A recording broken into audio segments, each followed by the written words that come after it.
যেই মেসির খেলা দেখে বিশ্বের কোটি কোটি মুসলমান তার ভক্ত হয়েছে, আজ সেই মেসি চলে গেল মুসলমানের বিপক্ষে।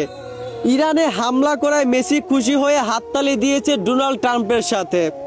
অথচ এই মেসিকেই বাংলাদেশের কোটি কোটি মুসলমান নিঃস্বার্থভাবে ভালোবাসে। যেই মেসি কিনা মুসলমানের পরাজিত দেখে খুশি হয়ে হাততালি দেয়। আসলে এই মেসি একটা সময় আমারও ফেভারিট প্লেয়ার ছিল, কিন্তু এই দৃশ্য দেখার পর সে আমার মন থেকে উঠে গেল। কারণ আমরা মুসলমান, আর যে মুসলমানের পরাজিত দেখে খুশি হয়ে হাততালি দিবে, সে যেই হোক না কেন তার প্রতি আমাদের ঘেন্না চলে আসবে।